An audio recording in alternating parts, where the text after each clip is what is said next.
Welcome to a pretty exciting video. In this video, I'm going to be ranking the best 5 cards from every set that's been released so far in Star Wars Unlimited. That's right, every set that's been released so far, from set 1 all the way up to set 6. So grab some popcorn, sit back, and enjoy this ranking. You may be thinking, why are we doing this now? Well, set 7 is so close now, only a month and a bit away, and with set 7 coming out, the game's first rotation is coming. That means the first 3 sets are gonna actually go out of premiere gameplay. So I thought this is the perfect time to celebrate this game and the almost 2 years it's been out and having a look what cards have really defined the meta. But before we get ranking cards, how will the ranking actually work? So first of all, it's going to be based off my opinion on the best 5 cards from each set. That's the important part, it's my opinion. And for that opinion to be formed, I've based it upon all the metas, not just the current meta. If I based it just on the current competitive meta, it's going to be a lot of heroic green, heroic blue, and so forth. So I've tried to make a balanced call across all the metas we've had so far, and when I go over each card, I'll let you know why I picked it. It's important to note, in this ranking there'll be no leaders or bases. I've done no leaders, because there may be a leader version of this coming soon. And I've done no bases because, well, let's be honest, set 1 would just have ECL and Tarkin Town in it, and, well, that was just going to ruin the video. And the last important part, there will be no banned cards. I mean, a Force Thrower will just win it, won't it? Triple Dark Raid will win it set 2. Doesn't make it very fun. So they're the rules I've given myself for this ranking. And well, one more important thing we're going to cover before we get into it is, well, this is my opinion. Please remember that. It's okay if you disagree. That is honestly perfectly fine. Just let me know in the comments and what you would change. Because, well, this game is going to be a bit subjective, isn't it? And in some of these sets, it's actually really close with what to pick and what not to pick. And I know some of it is going to be controversial. With that being said, let's kick things off where this game started. Spark of Rebellion, our very first set. So I'm going to straight away say this set was insane. Trying to rank it, oh my word, there are so many good cards. So for each set I'm going to have honourable mentions, and I'll tell you right now, this set had just a ridiculous amount. So kicking things off, the honourable mentions is the Avenger, an 8/8 with the when played on attack of defeating a non-leader unit. Insane, it's like a staple in any green villainy deck, and I think they're really going to miss it once it gets rotated out. We have then got the Super Laser Technician, 2/1 when defeated. It obviously goes into play and ready it as a resource. Really important tool in ramp decks. The reason it hasn't made it into the top 5 is because it's only in villainy. And well, if a deck goes to space, you can't actually ramp off it, which is kind of a bit of annoying. But don't get me wrong, super strong card. Then got Home 1, a 7/7 restore 2, get to play a unit, everything gets restored, ridiculously strong, such good finisher for hero and green. We have then got U-Wing, another staple in the green hero. Like, honestly, set 1 is ridiculous. Like, if these cards, right, if they release in other sets, they'd be in the top 5, easily. But because they're released in this one, the bar was set way too high. Anyway, after U-Wing, we have got Ruthless Raider. Okay, this one hurt me. And put your pitchforks down. I know, this should be in the top 5. It hurt me so much that I didn't put it in there. But when I get to the top 5, you're going to realise why. But the ability of having it at 4 attack, 6 health means Takedown can't touch it. Fell the Dragon can't touch it. And it's got a when played and when defeated, doing 2 damage to a base and a unit. Insane. And it's one of my favourite cards in the game. But it just doesn't make the top 5. Please don't hate me for that one. Moving on to our next one. We got the Falcon. Based off all the metas, if it's a hero cunning deck, it is in there. It's an absolute staple. However, I just think there's better cards. Oh, that's a tough decision. We then got Bamboozle. Personally, I hate this card. I find it so frustrating. But it is strong, let's be honest. It's very good, and I'm going to use it until it's rotated out. We have then got the double aspect cards. The Cunning, Aggression, and Command. Eagle-eyed viewers are going to notice there's one missing there because maybe it's in the top 5. But the reason I put these on here is because if you make a double aspect deck, they just make the deck. Without these cards, those double aspect decks just aren't anywhere near as strong. And to be honest, they're not really viable. These 3 carry those decks hard, especially Cunning and Aggression and the other one that isn't on there. Command's good, but it's not as good as the others. But yeah, so these are my honourable mentions. Trust me, so I've got a notepad here, and I got it by me, and when I wrote the honourable mentions originally, I had about 20 to 30 cards. This set was insanely good. Right, and there's one last honourable mention, and this one hurts me so much that it's not in the top 5, and you guys this could kick up a bit of controversy with some of you, is Power of the Dark Side. So good. An opponent chooses a unit they control, defeat that unit. Insane, right? Absolute staple in any control deck and any removal deck. And, well, the thing that took it out of there is that as the game developed, there was more counters to this card. And not just that, there's so much token generation now that the card wasn't quite as good. However, it's going to be a massive miss for blue villainy decks after rotation, and this was in my top 5 originally. I literally changed this about 10 minutes before recording. Right, with that being said, should we crack on to this top 5? So, in 5th place, we've got Vigilance. This is the best double aspect card in the game that's been released so far, just not even close. The fact that people are playing this out of aspect from paying 6 for it shows how good it is. So, what's this card do? So discard 6 cards from your opponent's deck, heal 5 damage from a base, defeat a unit for 3 less main HP, or give a shield token to a unit. So yes, those are the 4 effects you can do. You can pick 2 of them, right? Discarding 6 cards, healing 5 damage, and defeat a unit. All insane abilities. The fact you can defeat a leader off this as well. This can swing games. Coming out, defeating a unit, healing is just so demoralising. Especially when you've got control on the back foot. I think this is arguably going to be the card that Control missed the most after rotation, and that's why it's snuck in here over Power of the Dark Side. In 4th place, we have got Darth Vader, a staple right from day one of the green villainy. The 5/7 ambush is alright, but the when played is what really makes it. The fact you can play out a unit and do the ambush is just so good. Come in, defeat something, here's another body on board, have fun getting through that. Really good card, really strong. There are many other cards now that can ambush for a lot of damage, but that when played plus the ambush. Like, ambush is like the best keyword in the game, and then being able to play a unit for free is also one of the best things you can do. So why wouldn't you want to do both of them on one card and defeat something? Going into 3rd place, we have got Resupply. Put this event into play as a resource. So it just had to be. Everything runs this. If you run green, and especially in the current meta, I know it's not based off the current meta, but if you look back, all the green decks, villainy, hero, whatever, they're running Resupply. The fact you can just go one ahead and get that leader down a turn early is so strong, and I think this is a card that green is going to massively miss, and I think a lot of green decks are going to lose a lot of their power without this card. Like my Phasma deck, as you guys know, Resupply turn 2, get Phasma down turn 3 is just ridiculous. And if I didn't have Resupply, it just wouldn't be anywhere near as strong as what it turned out to be. So yeah, Resupply, really good card.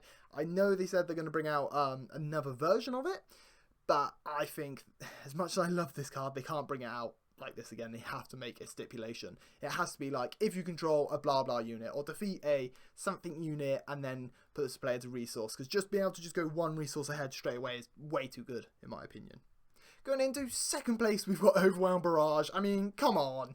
It's like the best card in green villainy, still is to this day. Any green villainy deck I build now, this is the first card that goes in. So give a friendly unit +2/+2 for this phase. Then it deals damage equal to its power divided as you choose among any number of other units. This pairs beautifully with our 3rd place Resupply, because if you ramp into a leader and then Overwhelm Barrage a turn early and just wipe their board, it's game over. This card has lost some of its power with all the shields and, well, the swarm decks going live. However, it's still such a good card, and times at the right time, it will clear boards. Will this card be as good as after rotation? I know it's rotated out, but they are up in the health of a lot of units, but I still think it'd be like ridiculously strong. And rounding up, Spark of Rebellion, the strongest set that StarWarsUnlimited has released. So arguably you could say it's the strongest card in this game is Luke Skywalker. I mean, I'm so happy they made a good Luke in set 1. I mean, he's probably one of the most iconic characters in the Star Wars universe, so the fact they made him so strong is good. And I'm going to say this right now, Blue Hero is going to miss this card so much. The amount of times I have blue hero decks on the ropes and they've just brought down Luke, activated his ability, defeated something, and then just started restoring 3 for each attack is just silly, really. So what does he do? 6/7 stat line, quite good for 7 drop, with restore 3. That restore 3 is absurd. And then he's got when played, give an enemy unit -3/-3 for this phase. Pretty good already, right? That's a super solid card as it is. If a friendly unit was defeated this phase, give enemy unit -6/-6 for this phase instead. Absurd. Absurd, absurd, absurd. 9 times out of 10, you're going to defeat a unit, bring it down, pop something off the board, here's a 6/7 restore free. Can you deal with it? Probably not, and he's just going to win me the game and claw back all that healing. Yeah, Luke is, I think Hero Blue is taking a big loss here of rotation. So that is the top 5 for Sparkle Rebellion. Yeah, really strong card, really difficult set to rank. Honestly, I spent ages trying to do this one. Let me know in the comments if you agree or disagree with any of these. But yeah, for me, Luke is by far the strongest card. And following on from Sparkle Rebellion is set 2. Shadows of the Galaxy. I loved this set. There were so many cool things, and Smuggle, the mechanic they brought out with it, is still one of my favourite mechanics in the game. It was my favourite, but plot has just overtaken it. But I really, really like Smuggle, and this set actually had some really, really strong cards. So, as you know, we're going to go into our honourable mentions, and yet again, there's some really powerful cards in here. So, kicking things off with the honourable mentions, we've got Dr. Persian, 0/5, action, deal 1 damage to a friendly unit, draw a card. Yet again, absolute staple in Blue Villainy. Being able to just draw and draw and draw is just... Before you know it, Blue Villaini's got 7, 8 cards, and they're clearing your units, and then the Darth Vaders are coming down, the Super Laser Blasts are coming down, you want to cry, the game's over, and they've won. But yeah, Dr. Persian is insane, and he pairs beautifully with Super Laser Tech, popping it. Moving on to our next honourable mention, we have got Supreme Leader Snoke. 6/6, each enemy non-lead unit gets -2/-2. I mean, this is kind of like the one pillar, isn't it, of Blue Villainy just winning the game. This and Avenger is like, that's game over for you. So, really big miss. But they have just brought out that new ship, and they've just revealed it in a new set, which is going to be Snoke's replacement. We have then got Village Protectors. Simple one, right? 3 cost, 2/2, Shielded, and Sentinel. Not very fancy. Doesn't scream, I'm going to win you the game. It will win you the game, because 9 times out of 10, you have to get through this twice, and if you're in a rampy deck or a slow deck, those 2 attacks being stalled up is normally enough for you to get the win. We're then going to move on to Fell the Dragon, defeat a non-lead unit with 5 or more power. This has been in pretty much every blue deck since its release, and I know it's been going into all of my blue decks. Just being able to just pop something off for 4 resources is so good. Moving on to our next card, we have got Rivals Fall, yet another defeated unit. I've just realised these are all blue cards. How have I done that? I don't know, but yeah, defeat a unit, Rivals Fall. I feel like when this card dropped, everyone's like, oh, this is really good. As the sets came out, it kind of fell out of the game a little bit. Then it came back in once people started boosting up their leaders, once more blue decks came in, and honestly, there's nothing more disheartening in this game, and you guys will know this from playing the game. You bring out your leader, you do a nice little combo, you boost your leader, and then they just go 6, Rivals Fall, defeat your leader immediately, they bring out their leader, and that's it, innit? Game's over normally at that point. After Rivals Fall, we're going to move on to Great Dragon. 9 costs, 10/10, Overwhelm. When an opponent plays a card, you may deal damage equal to the card's cost to their base or ground unit they control. One of the best finishes in the game. It straight up is. They have to deal with it. If they don't, it'll just attack and win you the game. But the problem is, to try and deal with it, they have to play cards on their cost. Meaning Crate's then just doing damage to their base or defeating units. Insanely good card. I feel like it fell out a little bit lately, but some decks are sneaking it back in. Okay, next card, we have got Lurking TIE Phantom. I still think this card's a bit slept on. So it's 2 attack, 2 health with raid 2. But more importantly, this unit can't be captured, damaged, or defeated by enemy card abilities. What I mean by it slept on, when it came out, obviously everyone knew how good it was. Then cards started coming in that countered it, so people kind of forgot about it a little bit. The amount of decks now I slide this into, and it just wins me games because they haven't got the card to counter it. Then they bring in all their sideboard, ready to counter the Lurking TIE. You just kind of do mind tricks, like, cool, I'm just going to ignore the space and go to ground instead. And they're like, oh no, I'm saving this for Lurking TIE. Yeah, really good card, love it. Still really, really strong card, and if I ever build a Villainy yellow deck, I'm always trying to get this card in. And last but not least, we have got McClunky. So an odd one, but actually a really good card. So return friendly non-leader Underworld unit to his hand, deal 3 damage to a unit.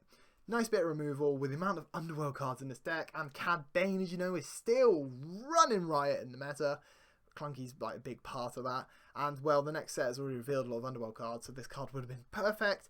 And as all of you know, there's nothing worse than a good Bazine turn 1, turn 2 McClunky, they pop your turn 1, play Bazine again. Disgusting combo. So there's one more card, there's an honorable mention, and it just, and I mean just misses out in the top 5, and that is Timely Intervention. I love this card, right? One of my favourite cards in the entire game. So play a unit from your hand, it gains Ambush for this phase. Insane! And then it's also got Smuggle, Pay 2, and it does the same thing. Really, really like this card. My biased head was telling me to put in the top 5. But there's 5 cards that are just better. But I think this is going to be one of the cards I miss the most when I'm deck building, and I feel like the meta is going to miss it a lot, and a lot of decks in general are going to lose a lot of power because this card's going. Okay, with that being done, should we jump into the top 5? In 5th place, we've got Cassian Andor. 3/5, Smuggle, you can pay him out for 5. When played using Smuggle, ready this unit. This card has been, from its very first release, all the way up to now, an important part of competitive decks. This is just the final reach for so many aggression decks. People start clearing aggression decks board, they think they've got the game, boom, here's a Cassian ready, free to base. This has won aggression decks a ridiculous amount of games, and it's going to be a big, big, big miss once it's gone. In 4th, we've got Wrecker, talking of big misses for aggression decks, oh my! So Wrecker, 7/6 of Overwhelm. When played, you may defeat a friendly resource. If you do, deal 3 damage to a ground unit. So of course you know what pairs with him, ECL.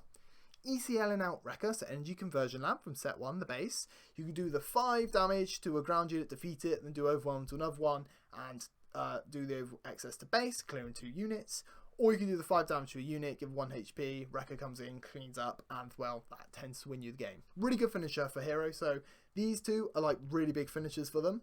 The reason Wrecker isn't higher is because I feel like you need Ambush to make him even better. Don't get me wrong, he's insanely powerful. Please don't go away thinking that, oh, he's not that good. No, he's still good. Even just praying him down and defeating something and popping 5 damage is good. But I feel like ECL made him better. And if we didn't have ECL, he wouldn't have been as good. In 3rd, we've got Hotshot Deal 44 Blaster. It's all red, isn't it? So attach a non-vehicle unit, Smuggle, free, and it's in Cunning. And when played using Smuggle, attack with the attached unit gets +2. Have you noticed there's a lot of finishers in this game? Oh, sorry, in this set. So set 1 was all about the powerful cards, and well, this is all about the finishers. So this has just won me a lot of games from nowhere, where I've got a unit with like 4 attacks, say, they've got 6 left on base, safe claims, knowing, well, if I boost it up, I've just gone hot shot out of resources, boom, to 6. It's really good. I know I'm going to miss it massively, and I'm pretty much every deck that can run it in the meta does run it in the meta. In 2nd place, we have got Maul, another one of my favourite cards, and the card that brought me home the PQ. So it's 7 attack, 6 health with Ambush and Overwhelm. That combo is ridiculous. I think Maul is better than Vader, in my opinion. When I'm building decks, this is a card I'm looking to put in over Vader. Mainly because I don't run control decks, and obviously control want the extra unit sometimes. But for me, Maul is my finisher, and he's one of the best finishers in the game because he can just come out, instantly defeat something and do excess damage. He has got another ability that reads, on attack, you can choose another friendly Underworld unit. If you do, all combat damage that would be dealt to this unit during this attack is dealt to that unit instead, which is really strong in an Underworld deck. I just don't really run him in an Underworld deck. I think if this card wasn't getting rotated out, it would be one of the best cards in the game again, essentially because we're getting a lot of Underworld stuff. And rounding up this set, I think we all know what's going to be here. One of the best cards in the game, and it can just go into any hero deck, and it's a massive issue. Poe Dameron. This card, my word, it's so devastating, this card. You have to deal with it. If you don't, it wins games for them. So it's 6 attack, 6 health, that reads, on attack, discard up to 3 cards from your hand. For each card discarded this way, choose a different option. Deal 2 damage to unit or base, really good. Defeat an upgrade, really good. An opponent discards a card from the hand, also really good. So I'm just going to put this out here. This card has got the best stat line for a 5-drop. It's also got an insane on-attack ability. Not just one ability, not 2, but 3 insane on-attack abilities. Not just that, you can ECL it out for ambush and do all of this at once. This card is one of the best cards in the game now, arguably in the top 3. And I think this is going to really hurt aggression heroes that this card is going. So I feel like they need a replacement for it. But yeah, he's just too generically good in my opinion. I think if you're going to have a card this strong, you need it like stuck to a certain type. but being able to just do all of this generically is really good. So yeah, top 5 for Shadows of the Galaxy. Following Shadows of the Galaxy, we had set 3, Twilight of the Republic. So this set I was really excited for because I'm a massive Clone Wars fan. I love my clones. Give us more clones, please, FFG. If you stumble across this, please give us clones. I want to build a good clone deck. And that's why I'm most excited for Homeworlds, by the way, because, well, hopefully we get Camino and a lot of clones. But yeah, anyway, so Twilight of the Republic, really cool theme set. I know we didn't really get as many strong cards in this set as others, but I mean the artwork and cards. And for Sealed, this set was really fun.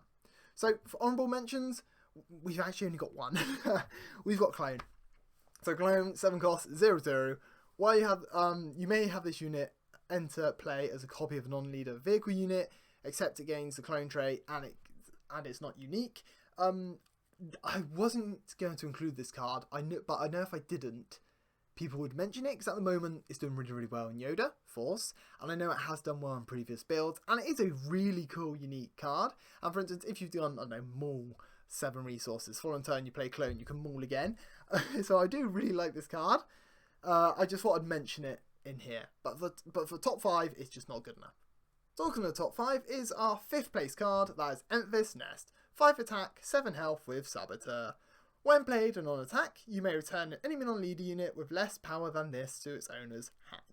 I think we all know how devastating this card can be. If you're just playing it out on 7, it's not as good. Typically, if you can ramp into it, it's just overwhelming, can win you the games. We all know where we've seen this card from. Han Solo.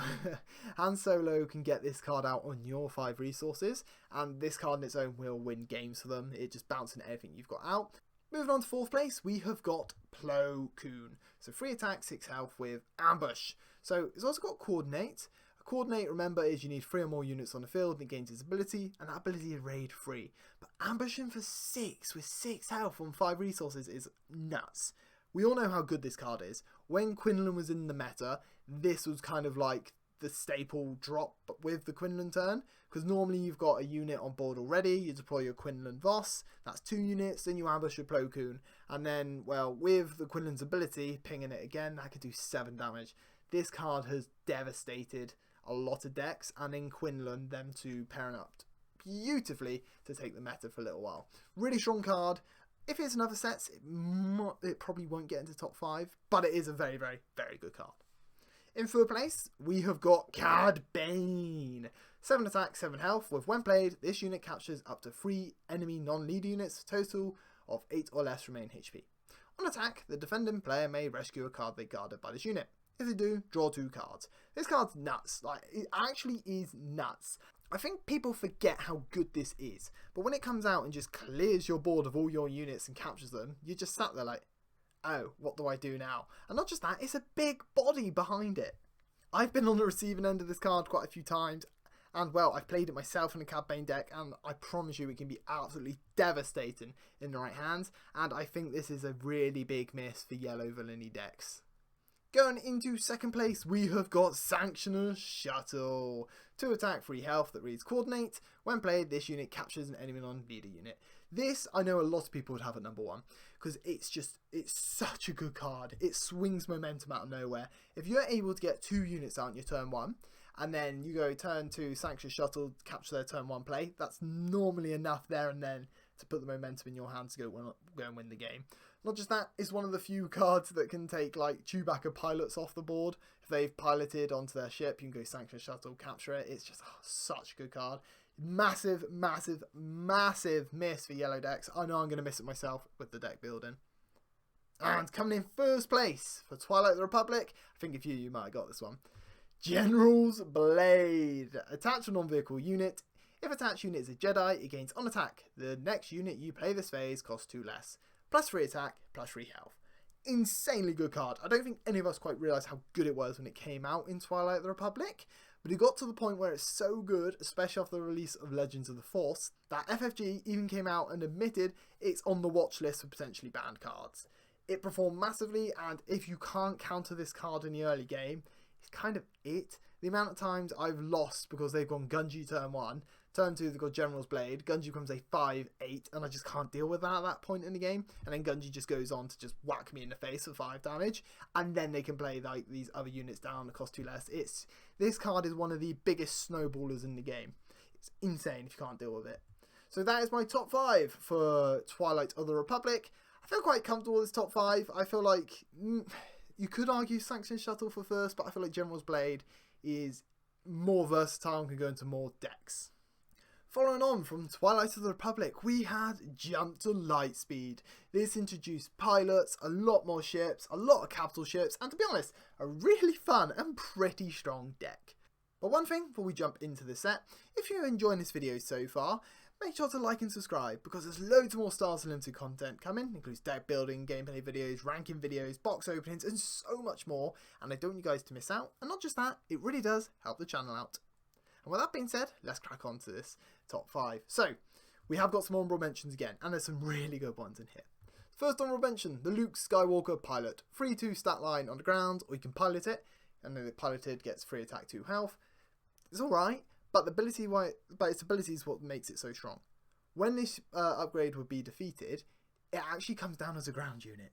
So good. And I was watching the sectors not so long ago in Holland, and the amount of decks that were playing this card, because they're like, well, I'm just going to boost my space unit to massive damage and just swing at you, and if you're going to remove it, cool, I just get another unit on the ground. And well, to be honest, this Luke's always been really good ever since it's been introduced.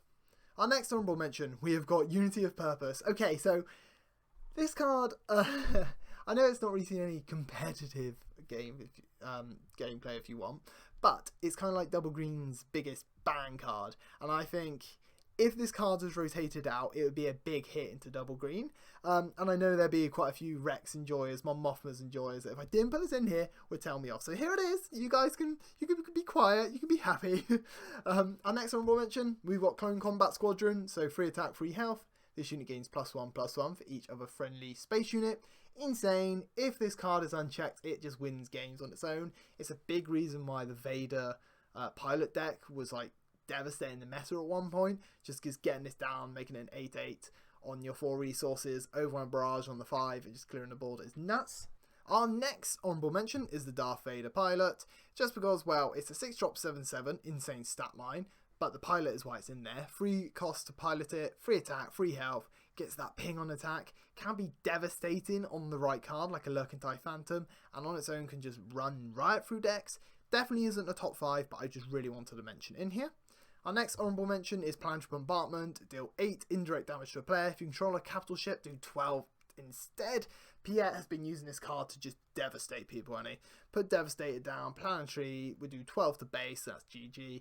And well, it's not just him that's using it. A lot of decks are starting to bring this into their board just because that 8 damage on its own is kind of nasty. And our last honourable mention is Ahsoka Tano. 3 attack, 5 health. When played, if an opponent discards a card from the hand, if it's a unit, they may exhaust a unit. So when the Force Throw meta is going around and all the hand hate, she was just in everybody's deck.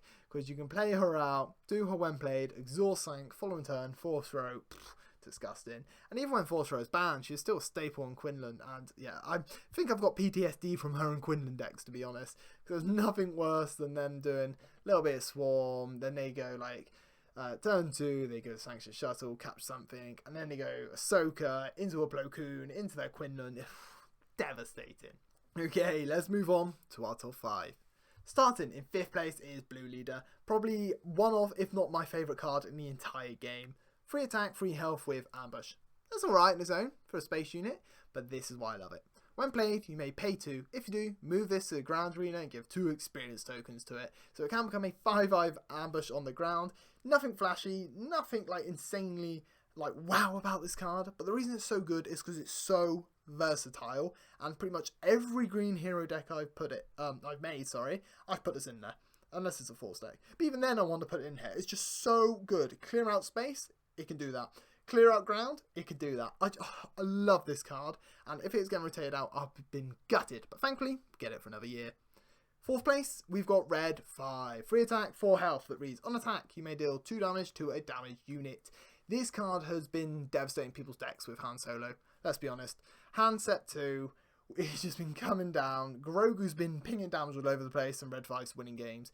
This card has just beaten decks in its own, and it's such an issue. Even at 3-4 health is just crazy nuts. One thing I'd keep an eye out for is the Luke Pilot with this card is very nasty. So if you're looking for a pilot deck, maybe you want to look into that for post-rotation. Let's move on to our third place. We've got no glory, only results. 5 cost, take control of a non-lead unit, defeat it. Probably the best bit of units removal in the game that isn't targeted for leaders, just because you can take things like their Chewbacca who can't be targeted and defeated. So being able to just do that is so devastating. In the Thrawn as well, be able to take it and do that when defeated twice. So the Thrawn from Jump to Lightspeed, funny enough. Really good card. I think it's going to see even more play now that, well, the other bits of removals getting rotated out. And yeah, really, really strong card. If you like playing blue villainy control, I'd try and pick up some playsets now. Even, oh, I'm sure you have. But if you want to look into it, I'd pick some up. Okay, going into the top 2, this was tough. These two have switched places so many times. And you could, honestly, if either one of them in number 1, you could have gone for. But the reason I went for my number 1, I'll say when we get to it. But in second place, we have got the Devastator. 9 attack, 6 health that reads, you assign all indirect damage you deal to opponents. Be alright, but the reason it's so good, when played, deal 4 indirect damage to each opponent. That, with its own effect of I pick where it goes, makes it one of the best finishers in the game. It means if you get them within 4 damage on you and you come up to 8 resources, play Devastator, you win. They can't respond, there's nothing you can do. Devastator, boom, I win. Nuts, insane, love it. Why is it not number 1? That's because we've gone Chewbacca. I know some of you will be like, what? And others will be like, yeah, fair enough. Chewbacca is just broken. The reason Chewbacca got it in the end for me is because if you can't answer Chewbacca, turn 2 as a pilot, you lose. And I'm not exaggerating. You have to answer him. Because this onto, well, any turn 1 space unit is devastating. By the time you can deal with it, they've probably done like 15 to 16 damage. Anyway, why is it so good? So it can be on the ground as a 5 attack, 6 health that reads, this unit can't be defeated or returned to hand by enemy card abilities. That on its own is quite good. But what makes it broken is here. Pilot him for free, free cost, and you can put it onto, well, a vehicle. And that vehicle also gains the ability, can't be defeated or returned to hand by enemy card abilities, as well as the +3 attack, the +3 health. Yeah, it's really, really strong. And it's something that I've actually started putting as my main deck, was the upgrade hate, just for the Chewbaccas, the lightsabers and so forth, because if you can't deal with it, honestly, you just lose. So that is my top 5 ranking for Jump to Lightspeed. Like I said, Devastator and Chewbacca you can switch around. Devastator was my number 1, but I just thought, well, what do I fear playing against the most? And it actually is Chewbacca, because I know if that Chewbacca comes down, I have to get that 1 card in my hand, or I just lose. Following on from Jump to Lightspeed, we had Legends of the Force. And even though I said set 1, Spark Rebellion is probably the strongest set, this set was probably my favourite set. I love the theme of the set. All the Force users, all the Jedi, it's so much fun. And it's probably the most fun I had in Sealed as well. So, we of course got some honourable mentions for you. Starting things off with the honourable mentions, we've got Yaddle. 2 attack, 4 health for Restore 1, and on attack, each other friendly Jedi unit gains Restore 1 for the phase. Probably set an insane standards for turn 1 plays. I mean, for a blue hero deck, you literally can't get anything better, right? It's got everything you need. Restore, can hit for 2, going to give you the Force. Literally perfect. Our next honourable mention, Chirrut Unway, 3 attack, 5 health with Sentinel. That reads, when this unit's attacked, you can use the Force. If you do, the attacker gets -2. This will absorb so much damage, and I feel like this card would be spoken about more if we had more Force decks in the meta, and well, if Captain Typho wasn't recently released. Really strong card. I can see after rotation this card coming back in a lot more as well. Then our next honourable mention, we have got Gungi. So 2 attack, 5 health. Bit of a rogue one. I can see why you think, why is this in here? Just because it's stat line, to be honest. That 2 attack, 5 health means the Anakin decks can't defeat it with 90% of their turn 1 plays. They have to draw like a Battlefield Marine. And well, like I said, if you put General's Blade onto it, it can just win games on its own. And I've seen Anakin decks do that, and I've seen hand decks do that. Our next honourable mention, we have got the Obi-Wan Kenobi unit, 3 attack, 5 health, that comes down with Sentinel, and every time you play a Force unit it gains Sentinel again. This card's been everywhere in the meta, it's in the meta now, ever since it's come out, it's just such a strong card, and well, I don't see it going anywhere. You could argue this should be in the top 5, and if you put it in your top 5, I wouldn't disagree with you. After rotation, it's going to be everywhere. Just that 3-5 Sentinel is good enough, and for our 3-5 stat line on its own for a free drop is pretty damn good. Moving on to our next honourable mention, we have got Ki-Adi-Mundi, 4 attack, 4 health, that reads, when played, you may use the Force. If you do, draw 2 cards. This was one of the biggest problems in the Force row meta, Ki-Adi-Mundi. Him coming down, using the Force, drawing 2, just gave you so much ammunition for your Force rows to just discard the cards and nuke things off the game. I can also see if Force decks come back more into the meta a little bit, that Ki-Adi-Mundi would just be in all of them. And our last honourable mention, Venestris Row. So, bit of a different one. I just think this card's quite good. This one's more of a biased one. So 3 attack, 4 health. When played, use the Force. If you do, ready up immediately. It hasn't really seen loads of competitive play. Has seen some, but it's just in here because I think it's really, really strong and I like it. Not much reason to that. Feel free to shoot me down for that one. So let's move on to the top 5. In 5th place, we have got Darth Vader, the card everyone feared when it was announced. So it's 5 attack, 6 health, that reads, when played, give a shield token to a friendly unit and to an enemy unit. Okay, you think, that's a bit strange. On attack, defeat an enemy unit with a shield token on it. Insane. Why is it 5th? Because you need to ambush this card. If you do not ambush this card, it is nowhere near as strong. However, how many decks have we seen in the meta run ECL Vader and just clean boards up with it? Because I've seen a lot of them, especially those Gar Saxon decks going around. Like, on Gun and just 6 resources, you have to be ready for this. If you don't, you will lose, and it will win your games on its own. If it had the inbuilt ambush with that, I mean, it would be number 1. But because we're losing ECL, we're losing Timely Intervention, we've got Shien's Flurry, but there aren't too many other ways to ambush this card out at the moment after rotation, so I don't really know what's going to happen with it. But, yeah, 5th for now, mainly because of ECL. If it didn't have that ambush, I just don't see it as good. It's a bit of a dead card, to be honest, if you can't ambush it out. And in 4th, we have got Grogu. A lot of you are thinking, oh my word, it's 4th, it should be so much higher. Hear me out, hear me out. So it's got 1 attack, 6 health. With hidden. It's alright. But this is where it's broken. Action, you exhaust him, heal up to 2 damage from a unit. If you do that much damage to a unit. Insanely good ability. And the reason why it's so broken is because, well, Han. Set 2 Han, you play out a unit early with 2 damage, heal it with Grogu, ping that damage back in an enemy unit, play red 5, defeat whatever they want. Really, really strong in hand, right? Broken in hand. As we know from watching all the hand decks and the meta for ever since it's come out, that ability's nuts. Being able to play Grogu out and heal that damage makes it so much better. However, we don't really see it used outside of Han. And, well, once Han's rotated, I can see this card kind of disappearing. I'm probably going to come back to wish I never said that, but I can't see it being played outside of Han. With that being said, we haven't really seen what else is coming. But yeah, in Han, insanely strong. If it's based off current meta, it'd be higher. But for me, 4th. In 3rd place, we have got Craven Power. Attached to a friendly unit, when played, deal damage to an enemy unit equal to the attached unit's power. Gives it +2/+2. So it's kind of like Overwhelm Barrage, but not quite as board wipey. I think this was the Overwhelm Barrage replacement going into rotation. Really, really strong card. It can be as devastating as Overwhelm Barrage, especially if you bring a leader out and they've already got like a fairly solid statted unit out, like a 4 attack.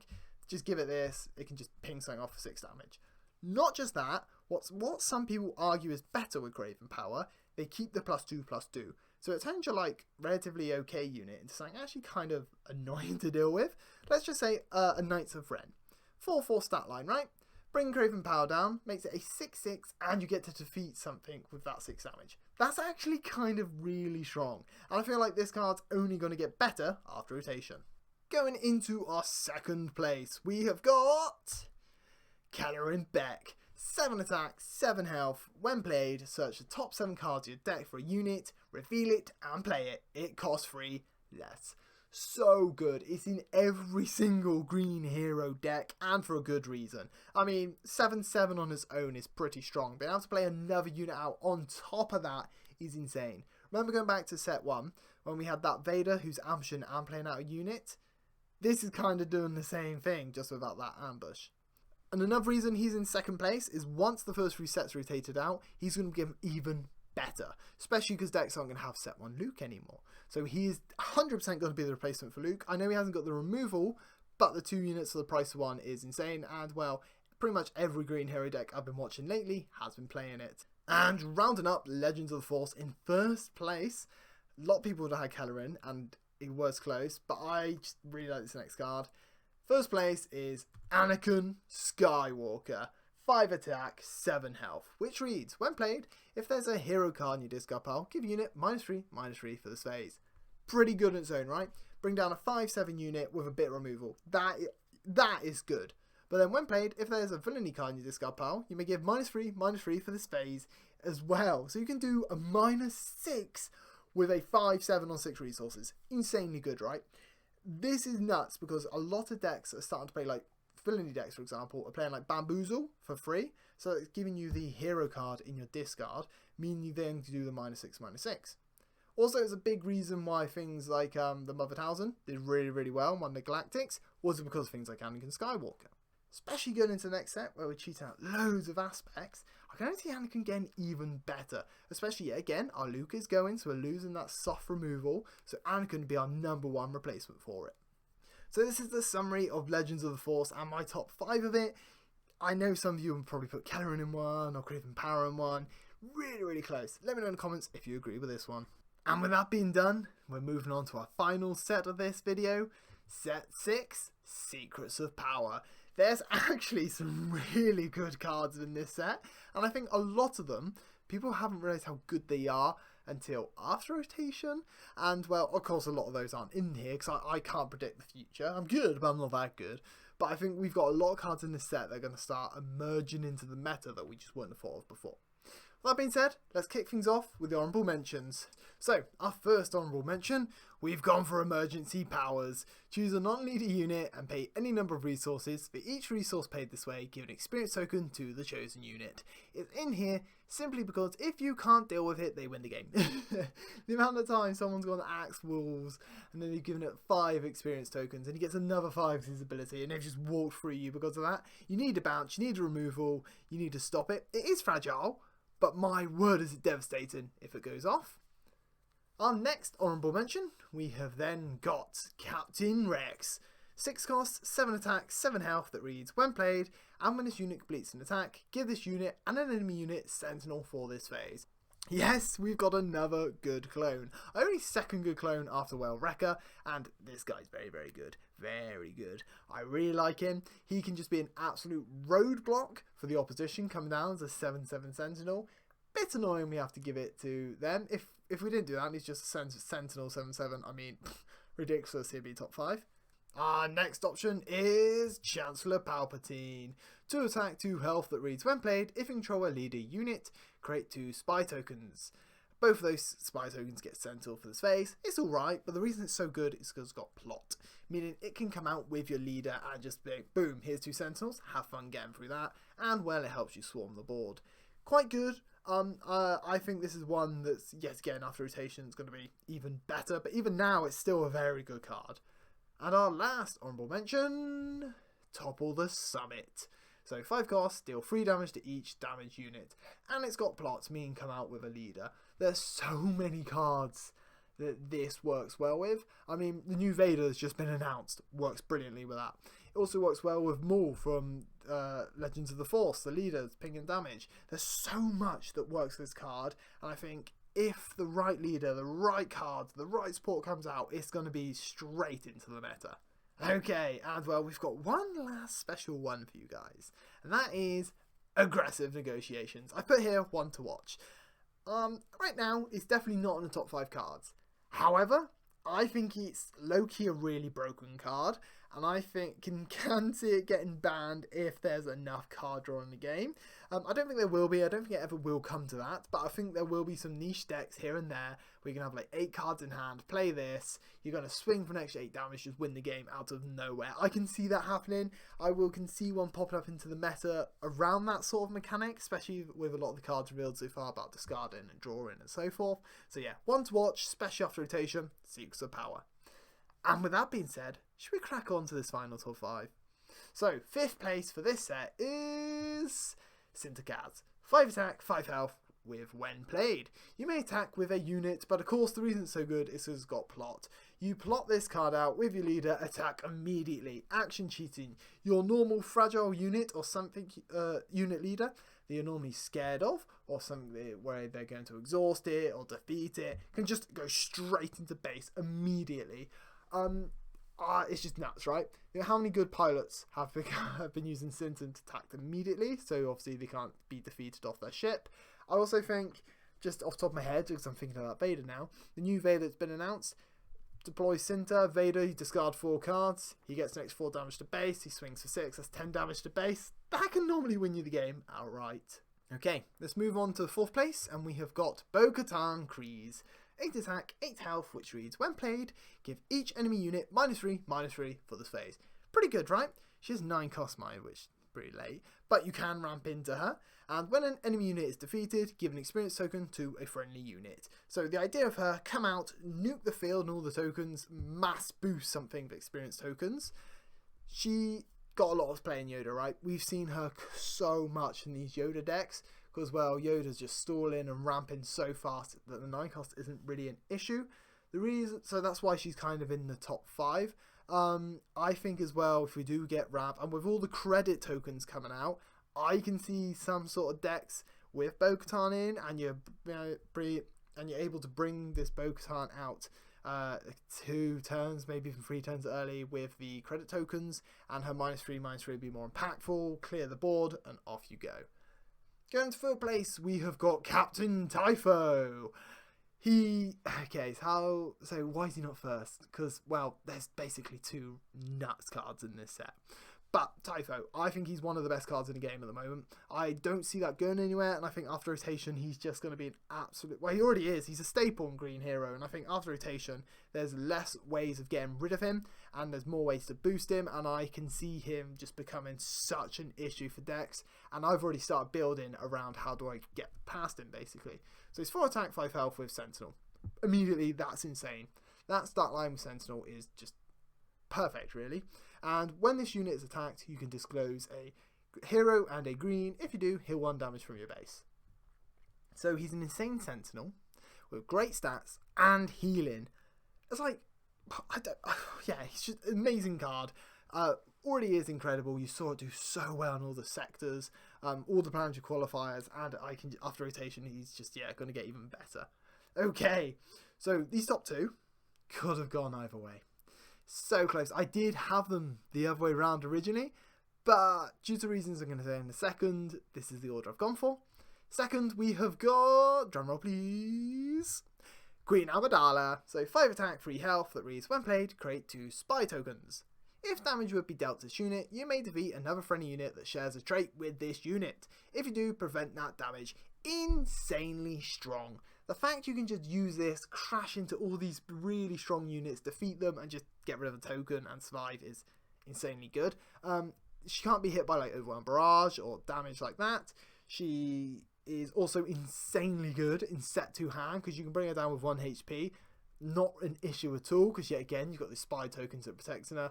She's just, really good legendary. This is kind of the power we need legendaries at. And also, after rotation, she's also just going to be probably even better again. Absolute staple. If you haven't got her, try and pick some green ones up. Also, she is like the top 8 cards for store showdowns at the moment. So if you want to try and get some, you don't want to spend like £30 on her, go to some store showdowns, support your local game stores, and you'll be able to get some if you finish in the top 8. And if you manage to win it, you'll get a champion, a finalist, a top 4, and a top 8. You get 4 of them. So very worthwhile doing. And if you haven't been to Store Showdowns, they are great good fun as well. Great good fun? Great English me. But yeah, really good fun, and you can get your Queen Amidala's. Really good card. Brilliant card now. Hand just excels her so much more, bringing her down on 4. And well, I think she's going to be even better next set, especially because the Obi-Wan that gives experience tokens from Legends of the Force, I think he's going to be sneakily good next set. And well, he can make her a 6/4 that can't be defeated because she has the spies. Yeah, that's pretty good, especially because most of the leaders have been revealed so far. I've got 6 health. But don't get me wrong, I'm not basing all this off after rotation. I'm just mentioning these highlights because, yeah, super strong card. And number 1 place is FN Trooper Corps. 4 attack, 5 health. When played, give an experience token to another unit. Has plot, so it can come out with the leader. This made my Phasma deck insanely good. This is the reason that... okay, I'm joking. Number 1 place is Carrie Snevik. I had to get FN Trooper there somewhere, didn't I? So please put the comments away. Stop typing the hate. It's Karis, okay? 3 attack, 2 health with Hidden.